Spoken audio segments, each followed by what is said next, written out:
Hi dear friends, good evening. Welcome to our channel. ഞാൻ വീണ്ടും വന്നേ. എന്താണെന്ന് വെച്ചാൽ ദേ കണ്ടോ, കപ്പ. ഇവിടെ ചാക്കിലാണ് ഞങ്ങൾ കപ്പ നട്ടേക്കണേ. നാളെ കാണിച്ചു തരാം കേട്ടോ. അപ്പോൾ ഒരു ചാക്കിൽ കപ്പ പറിച്ചു, അത് കട്ട് ചെയ്ത് എടുത്തപ്പോൾ ദേ ഇത്രയും കിട്ടി. പിന്നെ ആ ചാക്ക് കൊള്ളൂല, അത് വേറെ ചാക്കിൽ നിറച്ച് വെച്ചേക്കും. ഇനി ഇതിൻ്റെ കൊമ്പെടുത്ത് അതിൽ നടണം. അപ്പോൾ കപ്പ അതേ കണ്ടോ. ഞങ്ങൾ രണ്ടുപേരും, എനിക്കധികം കഴിക്കാൻ മേല, ഷുഗറല്ലേ.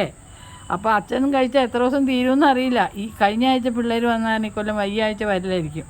എന്തെങ്കിലും ചെയ്യാം, ഇല്ലെങ്കിൽ ആർക്കെങ്കിലും കൊടുക്കാമല്ലോ. അതെ, അപ്പോൾ ഒരു ചോട് കപ്പ, ഒരു മൂട് കപ്പയാണിത്. പിന്നെന്താ, ഇതേ കോവയ്ക്ക, കുറേ കോവയ്ക്ക ഉണ്ടായിരുന്നേ. അതൊക്കെ സ്റ്റൂളൊക്കെ ഇട്ട് പറിച്ചപ്പോൾ കിട്ടിയതാണ്.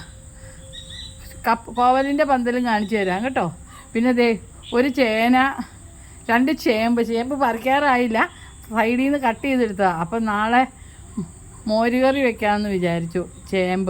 ചേന മെഴുക്ക് പുരട്ടി. പിന്നെ ദേ നാളെ വെള്ളിയാഴ്ചയല്ലേ, മനുഷ്യരുടെ കാര്യം മാത്രം മതിയോ. ഞങ്ങളുടെ ദേവിയമ്മയ്ക്ക് മാല, മറ്റപ്പള്ളിക്കാവിലമ്മയ്ക്ക് 2 മാല, പിന്നെ വേറൊരു ദേവിയമ്പലമുണ്ട്, അവിടെ 1 മാല. അങ്ങനെയൊക്കെയാണ് കാര്യങ്ങൾ. എല്ലാം ഭംഗിയായിട്ട് ചെയ്യാൻ പറ്റട്ടെ ഭഗവാനെ എന്നുള്ള പ്രാർത്ഥന. അതേ കണ്ടോ, സന്ധ്യാനാമം ജപിക്കണ കേട്ടോ കിളികളും. പിന്നെ അതേ അപ്പുറത്ത് പൂത്തൃക്കോവിൽ അമ്പലത്തിൽ, മഹാവിഷ്ണുവിൻ്റെ അമ്പലത്തിൽ നിന്ന് ദീപാരാധനയുടെ ഇതാണ് കേൾക്കണേ, സോപാന സംഗീതം. ഇപ്പോൾ ഇതല്ലേ, ഇന്നിപ്പോൾ വ്യാഴാഴ്ചയല്ലേ, അപ്പോൾ കുറച്ച് നേരം കൂടുതലുണ്ടാവും. ഇവിടെ രാവിലെയാണ് പോവാറ് ഞങ്ങൾ. അപ്പോൾ അത് ഇതൊക്കെയാണ് ഗൈസ്. അപ്പോൾ thanks for watching. See you in the next video. Till then, bye.